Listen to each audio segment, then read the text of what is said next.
progress。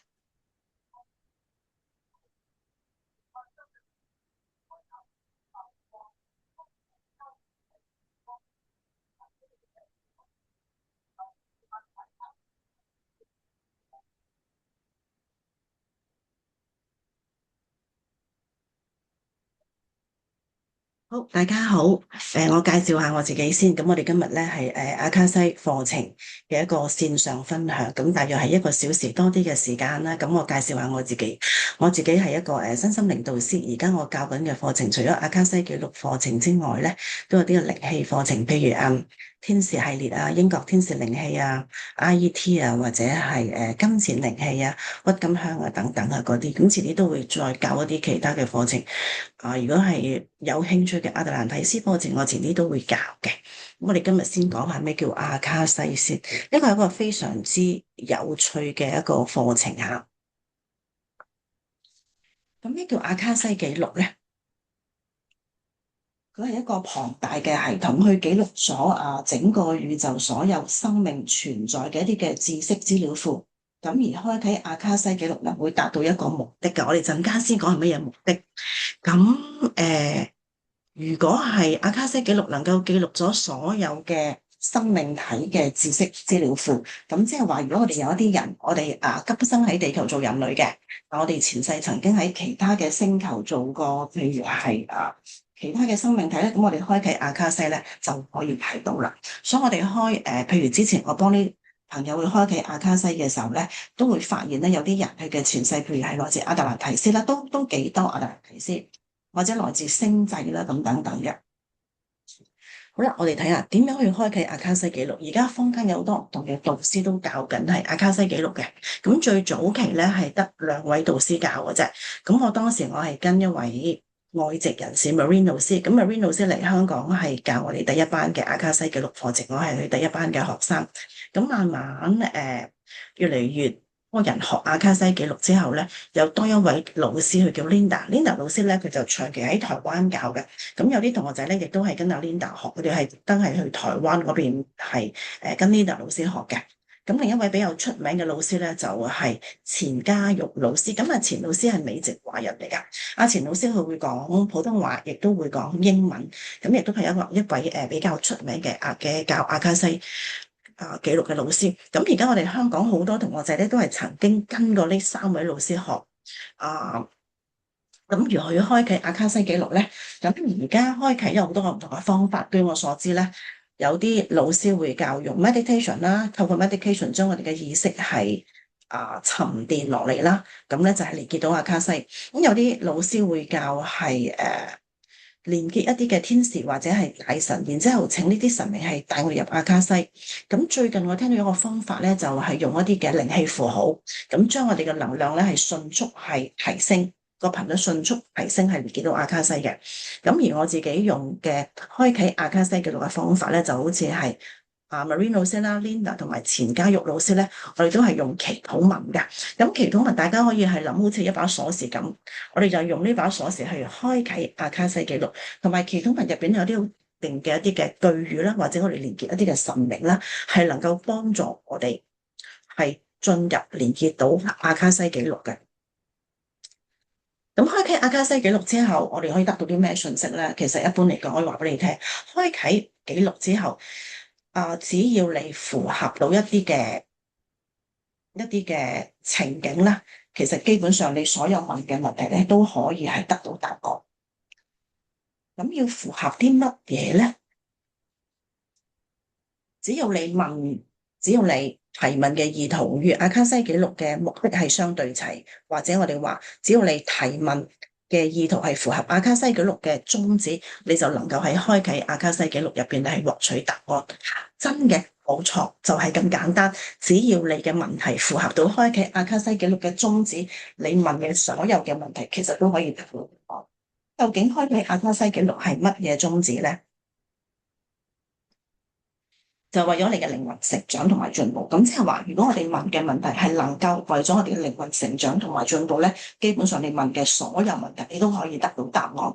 咁但係亦都可以講翻轉頭，就係如果我哋問嘅問題唔能夠符合到我哋嘅靈魂成長同埋進步咧，你嘅問題係到答案，或者你得到一啲係非常之好模糊啦，或者係清晰啦，你都唔可以確定嘅。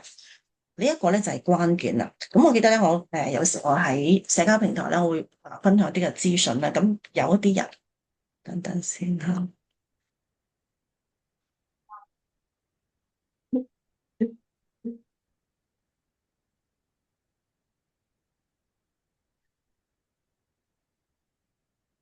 有時我喺社交平台度咧，我會分享一啲嘅資訊嘅。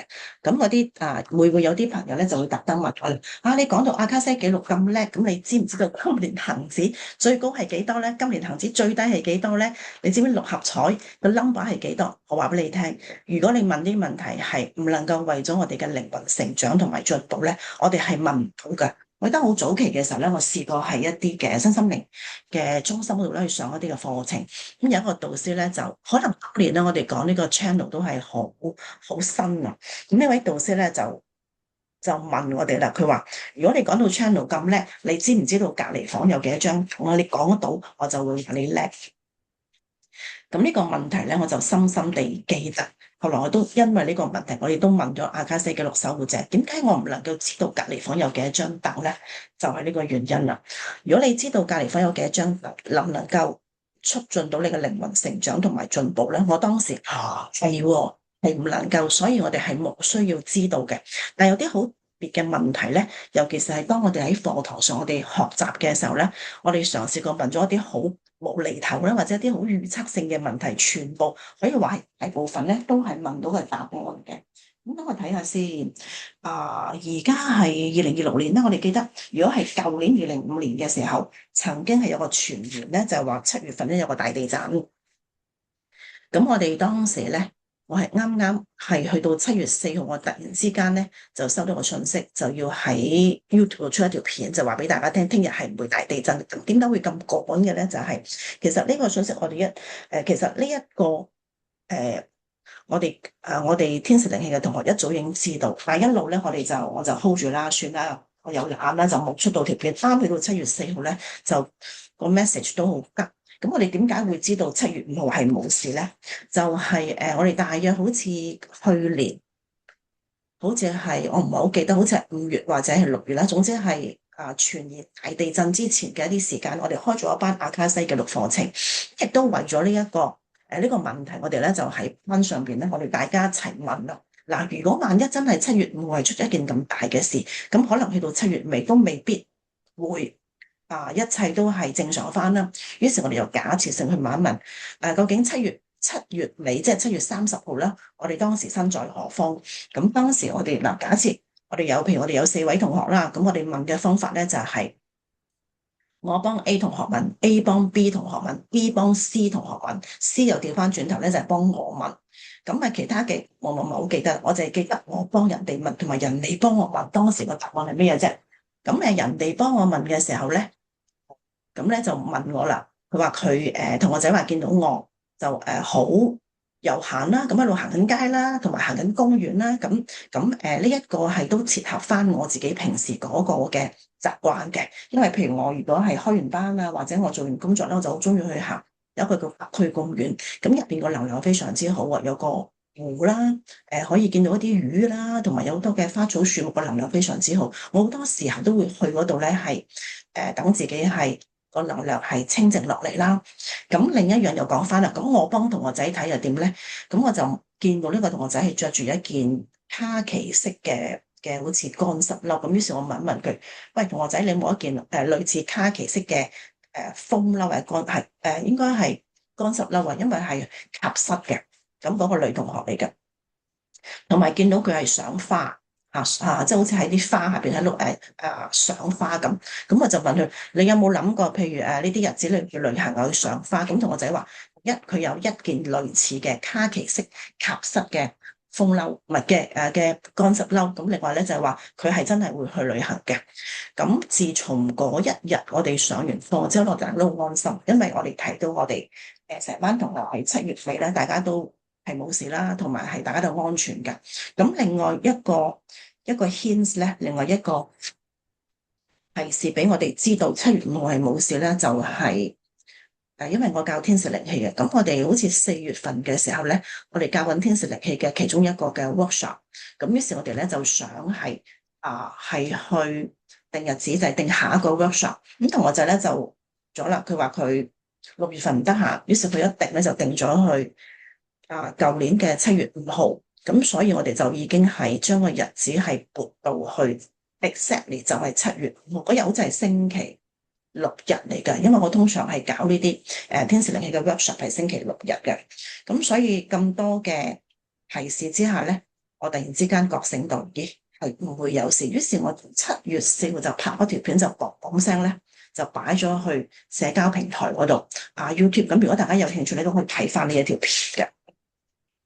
咁我哋講翻係啦，嗱就係呢一件，我哋講翻就係我哋去問一啲咁奇怪嘅問題，點解都會得到答案咧？就因為我哋喺上堂嘅時候，我哋會嘗試問一啲，譬如將來嘅問題啦，或者係假設性嘅問題啦，嚟到係練習。我哋一用練習呢一個嘅目的嚟講，我哋多數咧都會係可以係得到答案嘅咁。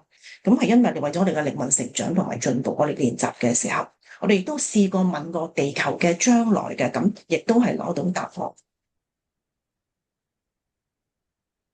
同學仔上堂最驚嘅就係乜嘢咧？我哋好多時咧都會收到呢啲嘅，我哋好多時咧都會收到呢啲嘅問題嘅，就係話同學仔咧話如果報咗課程就咧好驚會，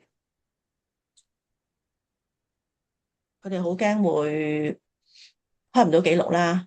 驚開咗記錄都收唔到信息啦，又驚係收到信息但又解讀唔到信息，佢哋係好多嘅焦慮。但我話俾你聽，你參加我嘅課程，教識你係我嘅責任。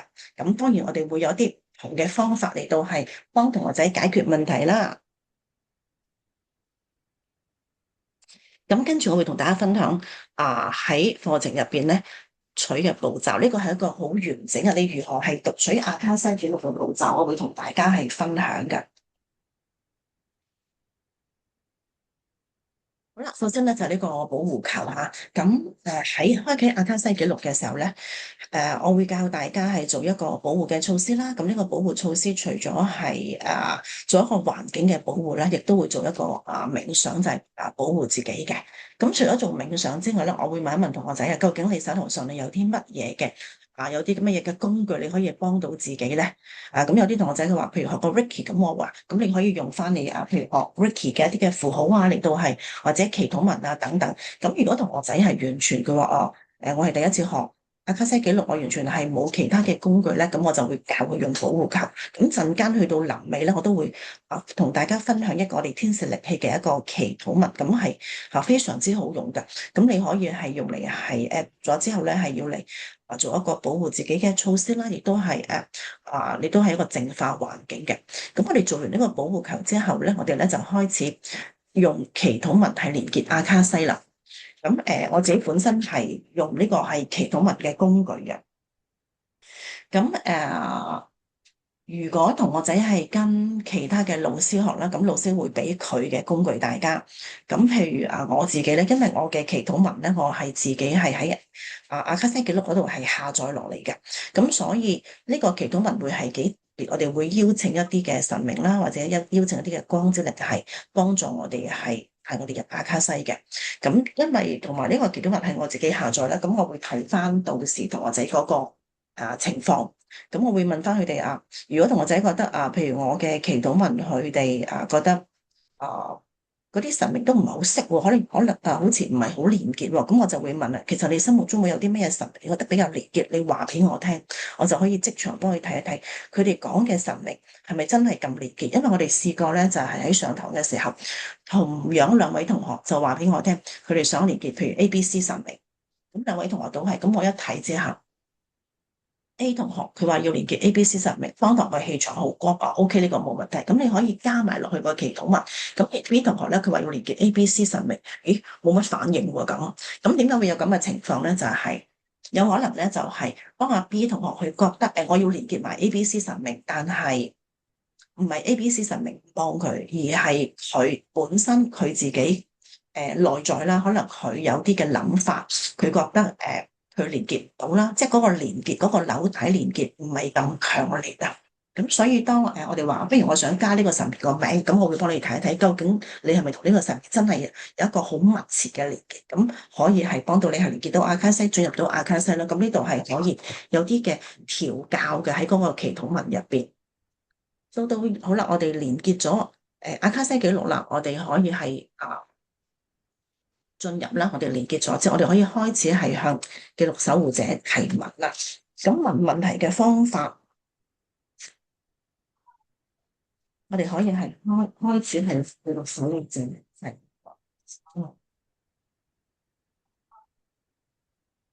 咁好得意嘅，譬如好多同學仔啦，同學仔啦，或者客戶佢哋嚟係想問問題嘅時候咧，譬如係佢哋只會問 yes and no。譬如好似同學仔工作上啦，工作上唔係好愉快，佢哋有時會問我想問一問記錄守護者，我呢份工好唔好做落去咧？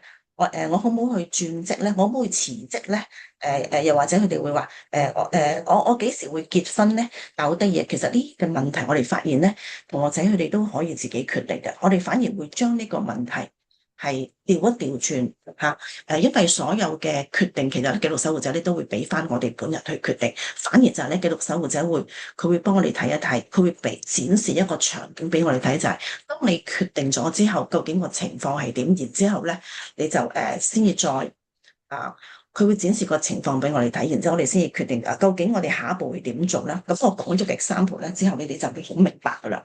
咁呢一個 example 係非常之典型嘅。早前有一個客都好多年前，有一個男士嚟揾我，咁佢咧就嚟退休啦。佢好想喺退休之後，佢依然係繼續佢嘅工作，咁但係佢就唔知道係冇乜 idea，唔知道係做啲乜嘢工作會比較係合適。咁就問我啦，咁我退休之後，我想做開間貿易公司，咁我話好，我幫你睇一睇開間貿易公司個情況點啦。咁記錄守護者又展示咗，開間貿易公司之後咧，呢個男士好忙啊，忙到呢叫七手八腳就係咁解咯。一隻手就聽電話，一隻手咧就食飯盒，一隻手係開門。咁我就講翻俾佢聽，喂，你好忙喎，忙到七手八腳喎。咁我就再問你有冇其他嘅諗法啊？除咗開呢個公司之外，咁個男士就話，不如我試下做補習老師啦。咁於是我又去問一問記錄守護者，呢位男士開去做補習老師個情況會點啊？咁就記錄守護者俾我睇得到，學生好曳。呢位男士佢俾人投訴，咁我又照話翻俾佢聽，喂，你啲學生好曳喎，你哋俾人投訴，甚至家長都嚟要見你喎。咁我又再問呢個男士，咁除咗呢兩個 idea，你有冇其他嘅 idea？你退咗休之後想做啲乜嘢？咁個男士話，不如我做看更啦。咁好，我又幫你睇，我問問守護者，咁如果呢個男士做看更會點啊？咁呢位男士咧佢好醒目嘅，咁我就見到佢做看更嘅時候咧，佢好醒目啊。咁嗰啲住戶就喺度稱讚佢，咁我就話翻俾佢聽。咁然之後咧，就呢件事就好啦，完咗啦，都冇咁就我有一輪都冇見過呢位男士啦。到最近我見翻呢位男士話，喂，咁你之前你話退休，你終於點啊？你終於揀到邊份工啊？我男士話，我終於決定退休啊！咁嗱喺呢件事入邊咧，我哋見到咧提問嗰度咧嚇，如果我哋只係跟翻最初嘅提問啊，好唔好退休啊？我幾時退休啊？我退休好唔好做乜乜工啊？咁你會發覺咧，其實係問到嘢嘅。但係如果我哋識得將呢位你嘅客戶咧，或者你自己嘅問題係轉一轉啊，好似頭先嗰位男士咁啦嚇，佢做第一份工，發覺個結果唔理想，我咪幫佢再睇啦。唔理想，咁你有冇其他嘅 idea？我又幫佢再睇。咁終於睇咗3份工咧，咁佢大約知道自己嗰個嗰個步伐要點做啦，前路會點做啦，而最重要咧就係我哋俾翻個決定權係由翻呢個客戶佢自己去決定咯。咁呢個先至係我哋開啟阿卡西記錄，幫到呢個客戶靈魂成長進步嘅一個最重嘅一個方向啦。我哋幫客戶提問之後啦，我哋跟住咧就要接收信息。嗱，接收信息咧，同我哋下邊啦。接收信息同埋我哋要確認個信息來自阿卡西記錄咧，呢樣都係緊要嘅。如果我哋講翻轉頭，我哋頭先開保護球啦，我哋頭先最初我哋由連結阿卡西記錄，如果我哋冇做到係清理空間，我哋亦都冇做到保護自己咧，咁好可能我哋因為空間有好多唔同嘅能量啦，或者係生命體存在，好可能我哋接收到嘅未必一定係來自阿卡西記錄守護者嘅訊息。咁如果我哋接收到佢嘅訊息，佢哋有一個好特點嘅就係咧，呢班高靈就係無論係發生乜嘢事咧，佢哋都會用一個好 warm 啦、好溫暖啦，俾我哋覺得係好有支持啊、好有鼓勵嘅一個方向嘅。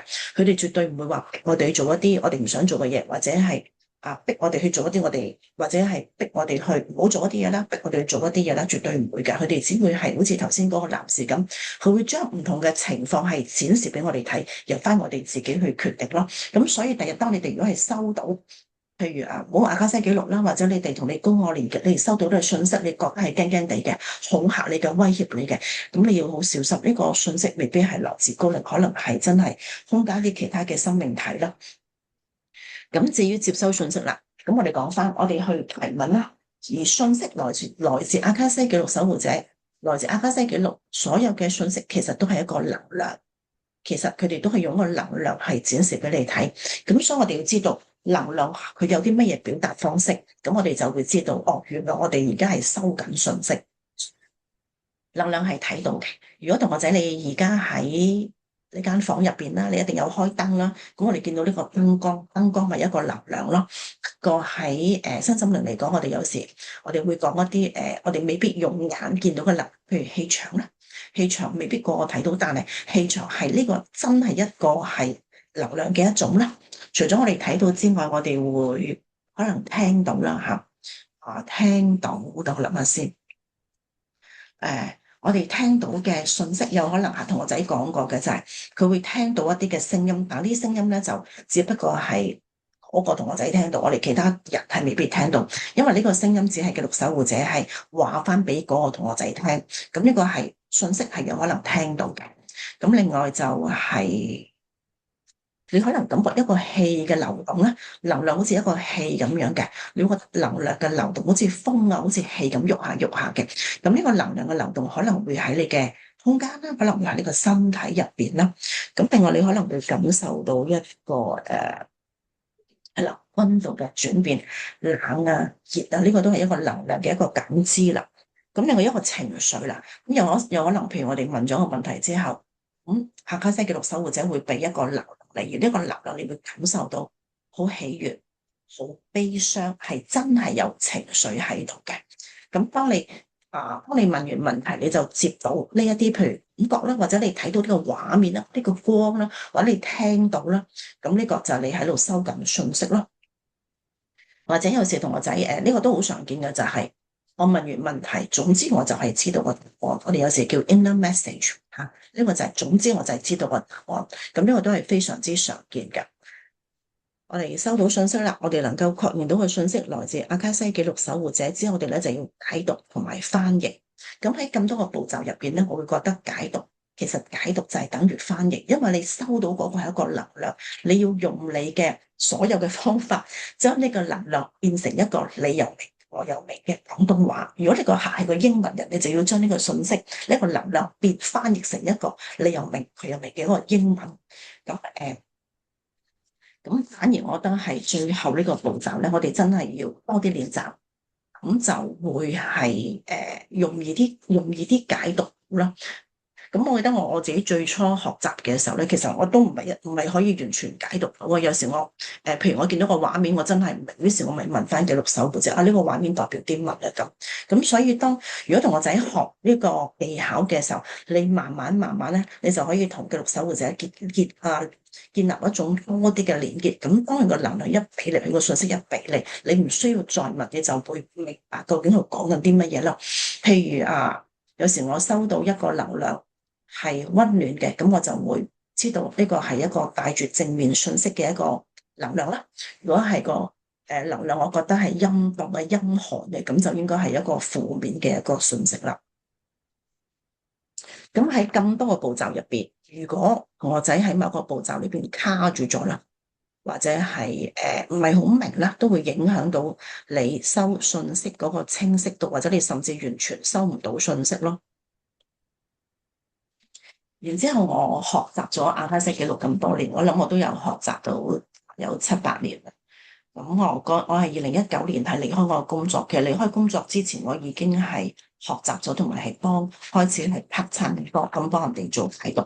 我學咗咁多年咧，我發覺即係最深嘅體會就係咧，我哋只係學識連結、開啟阿卡西記錄，我哋識問問題，其實係唔夠嘅。而真真正正你真係幫到自己或者幫住個客戶，讓你自己開竅咧，就係你識得喺唔同嘅場景入邊，你去問，識得問一個啱問一個正確嘅問題。你問到一個正確嘅問題，你先至能夠攞到答案咯。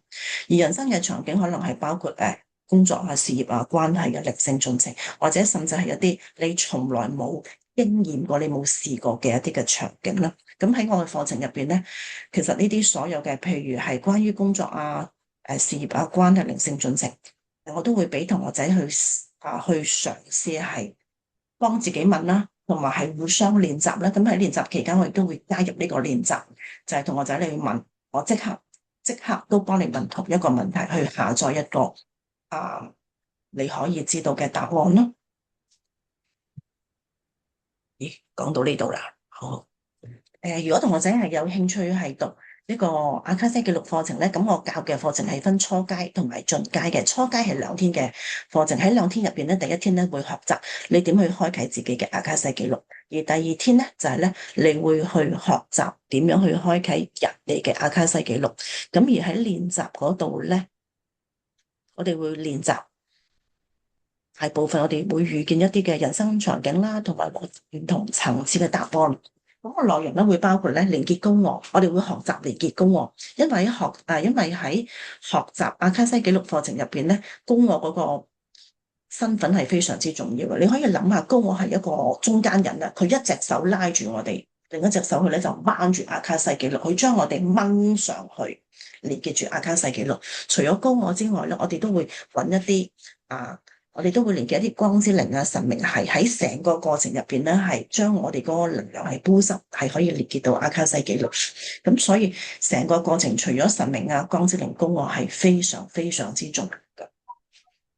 咁就另外我哋會檢視唔同版本嘅自己啦，唔同抉擇嘅可能結果，再重新選擇。嗱，呢一個咧就我哋頭先同大家分享嘅嗰位男士。我哋就係用，我頭先就係用，當時就用呢個技巧啦，幫佢去睇咗唔同嘅版本，然之後我哋出翻嚟，我將嘅版本都話翻俾呢個男子聽，等佢自己去選擇。咁阿卡西記錄守護者係唔會幫我哋選擇嘅，咁但係佢就非常之仁慈啦，非常之 nice。我哋去問佢嘅問題，佢都會盡量幫我哋去抄啲相關嘅資訊，係我哋知道啦。另外我哋都會問下人生課題。看清事情真相，關係真相，困境隱藏嘅真相。嗱，我哋講下關係。喺阿卡西記錄入邊，我哋可以見到關係嘅，譬如一段關係，譬如係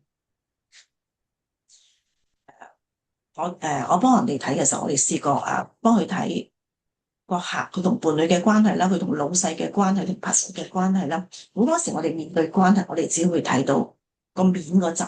但係喺開啟阿卡西記錄嘅時候，你就可以睇到底嗰陣。咩叫底嗰陣咧？我諗先係啦。我記得有個同學仔咁佢練習嘅時候，佢咧就話想睇一睇佢同老細嘅關係。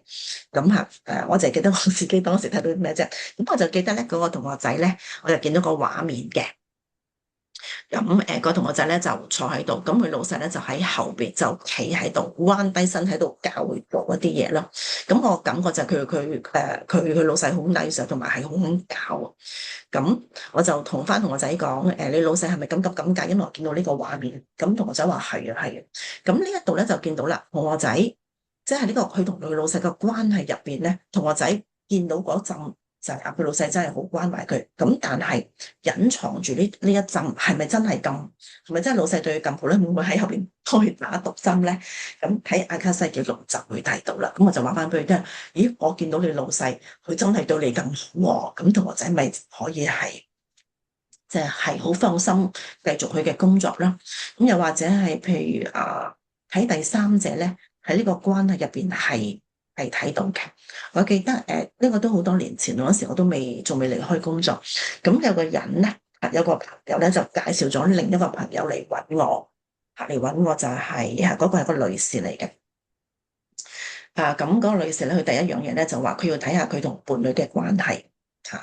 咁我就幫佢睇啦。咦，我見到呢個人佢有第三者，我見到呢個客佢嘅伴侶有第三者，咁啊，梗係要睇清楚先啦，真係喎。於是我就問一問呢個客話：你有冇懷疑過呢個伴侶有第三者？呢個客有喎，有喎，佢咁講 yes 啊。咁我同佢講話：你個懷疑都係真嘅咁。咁呢個客就話俾我，就先至話俾我聽，佢話其實佢同佢先生已經搞緊離婚，佢呢幾日已經執嘢要搬走啦咁。咁就所以阿卡西記錄會睇到呢一樣嘢㗎。雖然話呢件事好似都幾難過，當時個氣氛係幾難過，但我最近我喺 Facebook 我又見翻呢個客，佢有第二段婚姻，同埋佢影嗰啲相係好開心咯，所以我都好戥佢開心。好啦，咁課程入邊除咗係可以睇到事情關係、困境、隱藏嘅真相，亦都可以睇到回到過去、穿越未來，就係話，如果你問嘅問題有啲係牽涉到過去嘅，咁我哋係需要回到過去，你都係睇下發生啲乜嘢事。咁譬如有啲客，譬如佢而家嘅問題可能係一啲金錢嘅問題，但係如果呢個金錢嘅問題係同佢過去世有關嘅，咁我哋都需要係翻去到過去世，話翻俾佢聽發生啲乜嘢事咯。咁另外靈性進程獲得神聖指引，阿卡西記錄嘅迷思呢度，我哋到時咧就會係再講，因為呢個係非常之有趣嘅。咁跟住進階課程啦，咁我哋初階啦2日，我哋會係學習開啟自己啦，同埋人哋嘅阿卡西記錄。咁進階我哋會學習去開啟團體。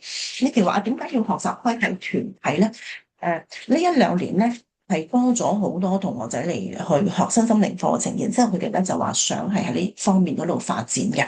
咁如果你哋都係嘅話咧，你哋學識開啟團體阿卡西記錄係對你哋嚟講係非常之有利。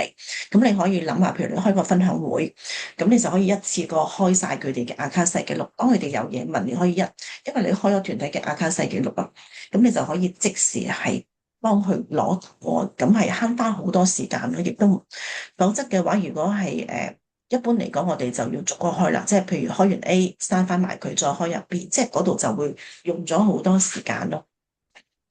咁進階亦都會教大家係做療癒啦，為自己啦，為個客，為團體做療癒。咁呢個療癒都係重要嘅，因為好多時我哋開啟個阿卡西記錄，如果我哋只係詢問，你知道個問題，但係冇嘢能夠做到，可能呢個問題係因為呢個客一啲過去嘅創傷，或者一啲過去嘅唔開心嘅嘢而失咗個能量，我哋乜都做唔到。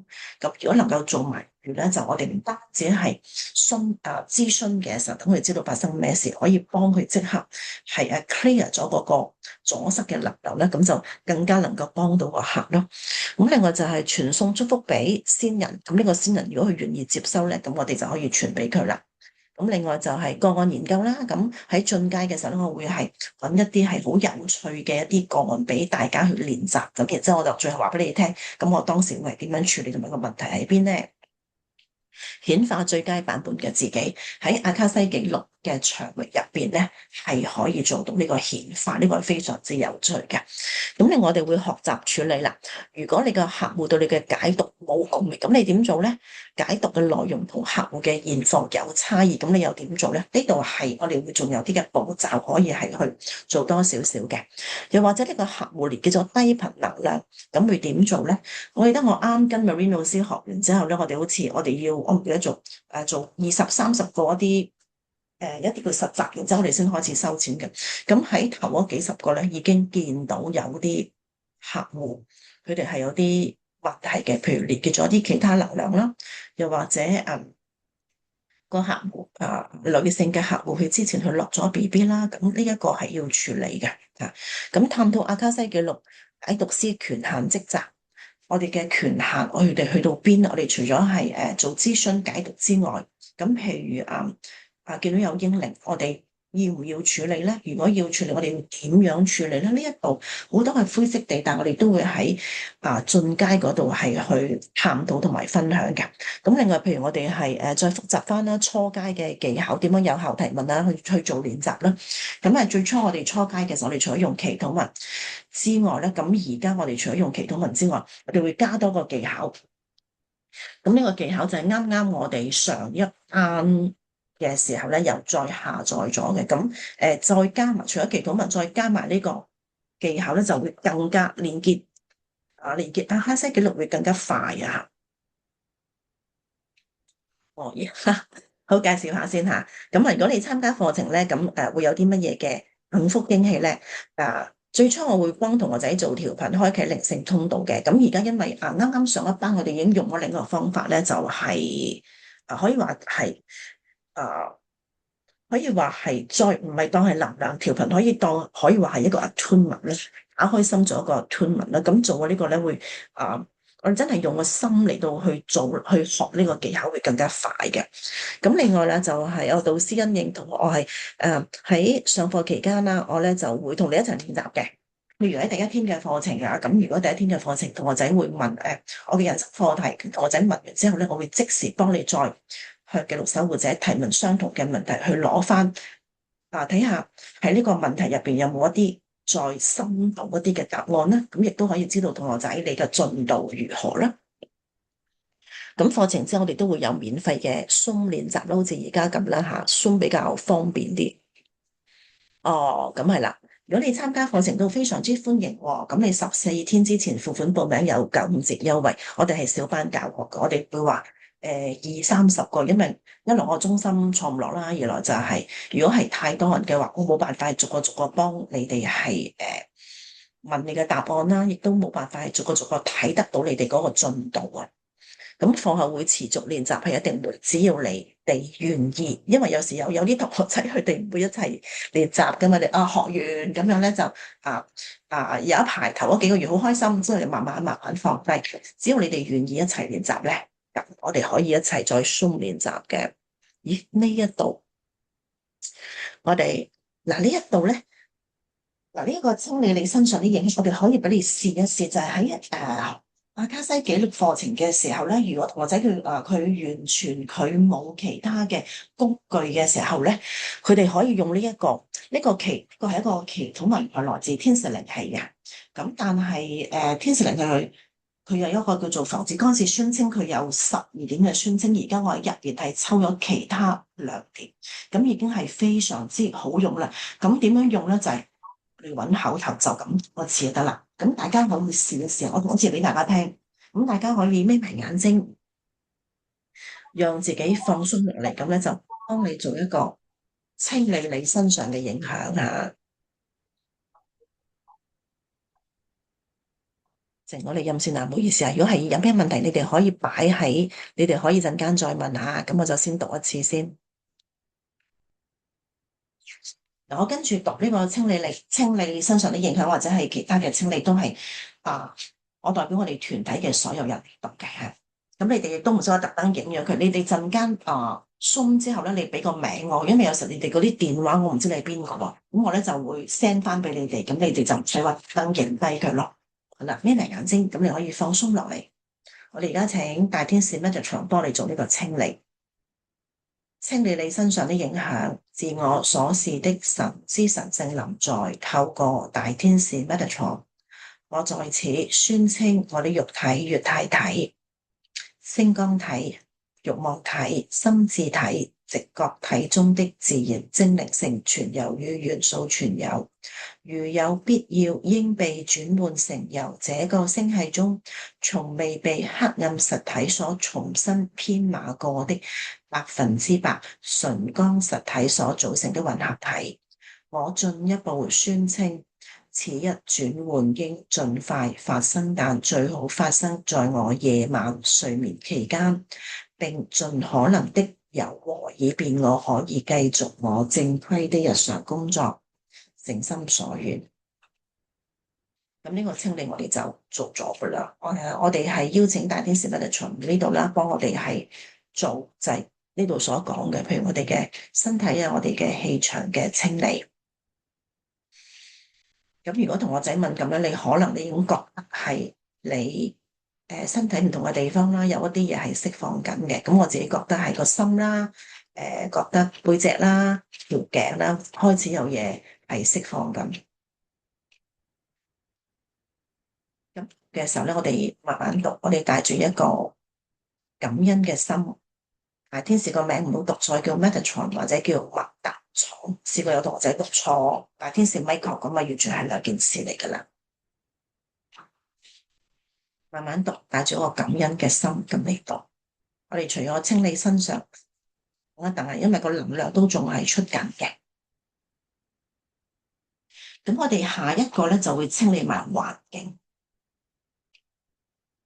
咁呢兩個清理嘅祈禱文咧，你哋就淨係自己用，唔好俾人用，因為要完全啟動個能量咧係需要參加課程嘅。咁但係我又覺得呢一個可以俾大家用住先咯。咁我哋跟住咧，我哋就睇埋呢啲環境啊。咁我哋都係照讀一次就 OK 噶啦。呢啲環境，自我所示的神之神聖臨在，透過大天使 Metatron，我呼求所有一切有生命及無生命的事物，舉凡在我身體內外、家戶內外、花園內外、車輛內外、工作場所內外，都立即取消，被利用作為那些非100%純光實體的導向信標。我進一步宣稱，當這件事完成時，應是永久且不可撤銷的，誠心所願。咁嚟完咧，佢哋就已經就啟動咗嗰個清理嘅能力，我哋可以等一等，等佢哋清理咗先。咁可能同學仔開始會覺得嗰個能量係釋放緊啦，咁呢個係正常嘅。Recording in progress。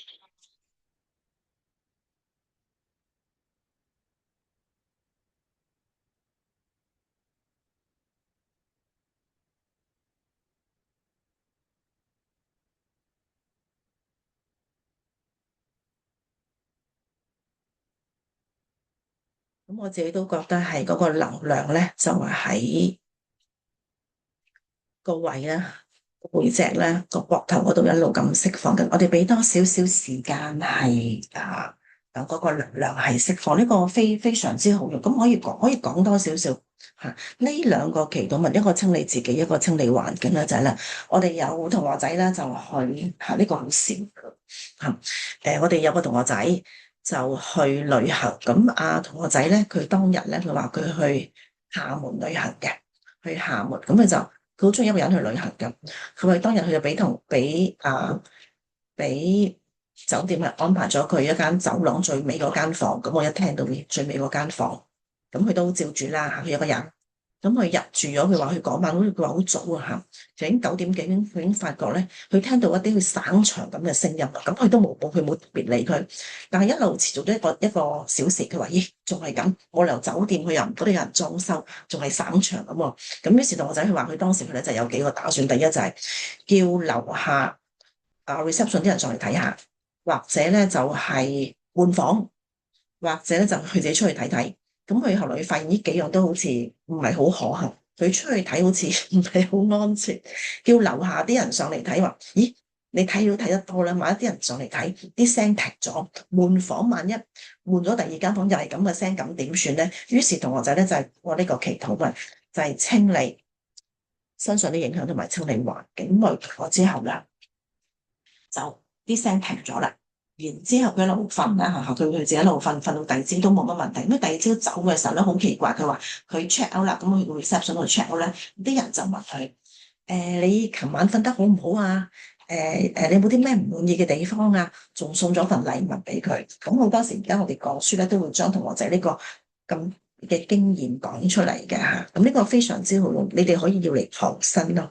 咁但係就自己用，因為要完全開啟佢個能量咧，啟動佢個能量係需要參加課程嘅吓。爭少少再等多陣，因為個頭都仲有能量出緊吓，我哋等佢出晒，然之後我哋咧就會做一個最強保護球培上。咁個保護球培上咧就係我哋真係參加課程嘅時候咧，會俾同學仔做嘅。咁而家呢個同學仔可以試我哋嗰個保護嘅措施，除咗係祈禱文啦，最強保護球冥想，亦都會有一啲其他，譬如唱誦啊，或者一啲嘅咒語咁等等嘅。我哋而家先試下呢個最強。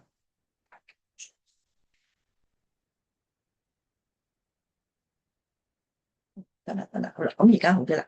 我哋跟住咧就試下做呢個最強保護球冥想下，咁我哋都係做一陣好耐嘅啫。好啦，請同學仔眯埋眼睛，做幾下深呼吸。每一下呼吸咧，我哋都帶住一個意圖，讓自己放鬆落嚟啊！慢慢吸，慢慢呼，再慢慢吸，再慢慢呼，用翻自己嘅節奏做幾下深呼吸，帶住意圖，讓自己身體唔同嘅部位、手手腳腳都放鬆落嚟，讓自己坐一個舒適嘅一個姿勢。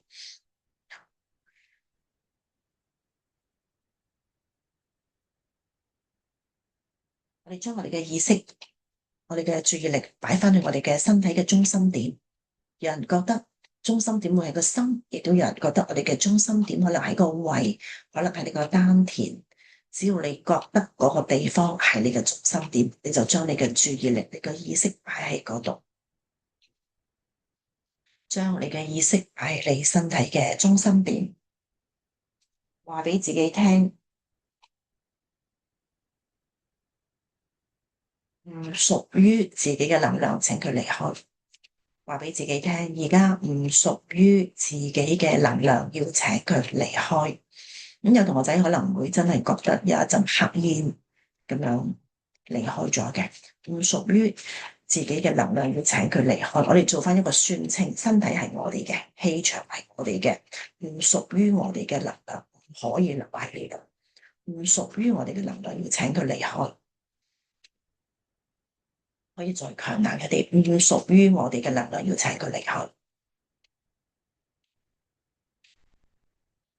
然之後話俾自己聽，屬於自己嘅能量，請佢哋翻返嚟。可能全日咁長啦，咁可能會有啲嘅能量啊，或者碎片啊，會係散失咗。我哋做一個呼喚，屬於自己嘅能量。而家請你翻返嚟，讓自己變得更加臨在、更加實在、更加強大。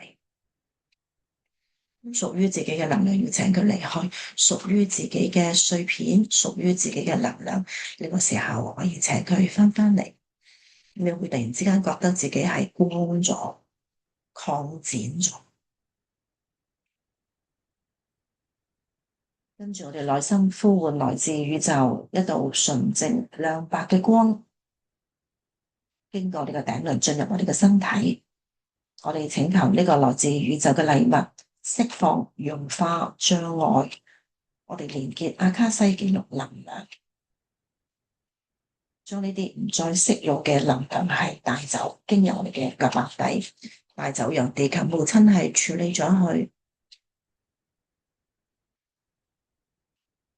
我哋呼求來自宇宙一道純淨亮白嘅光，經由我哋嘅頂輪係清理咗、釋放障礙住我哋連結阿卡西記錄嘅能量、意識、印記、狀態、諗法，帶走佢。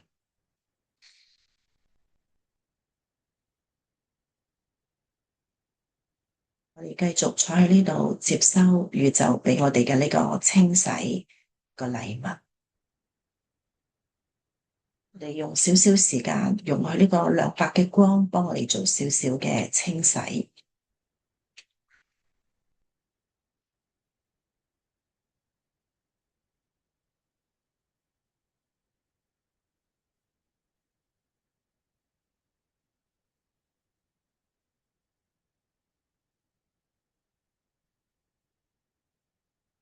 呢個時候你可能真係你會感受到個能量係運作緊嘅，可能係你個手有個能量球啦喺度轉緊。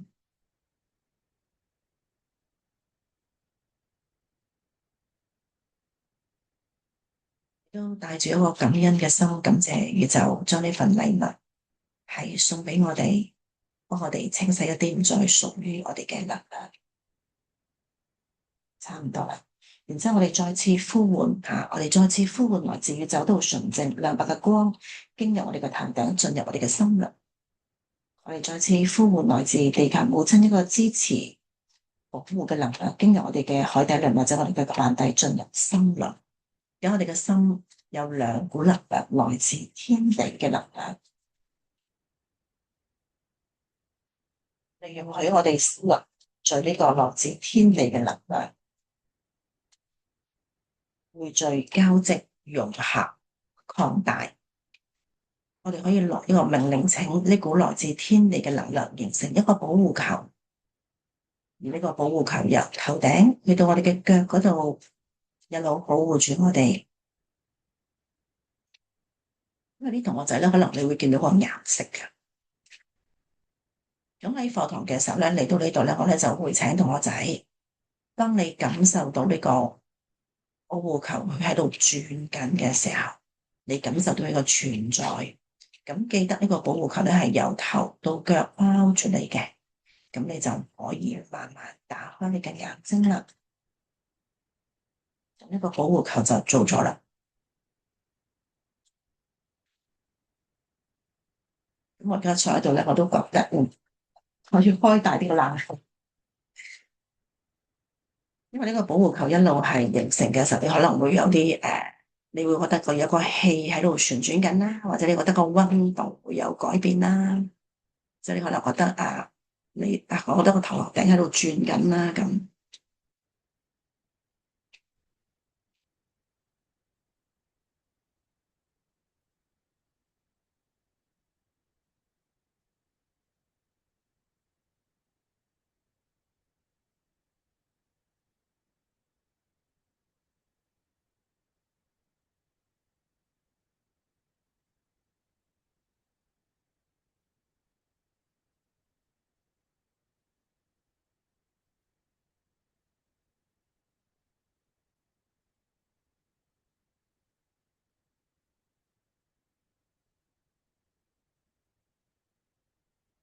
好啦，我呢邊咧就覺得應該都差唔多啦。同學仔，你哋嗰邊有冇啲乜嘢係想詢嘅咧？或者你可以喺聊天室嗰度攞出嚟都得。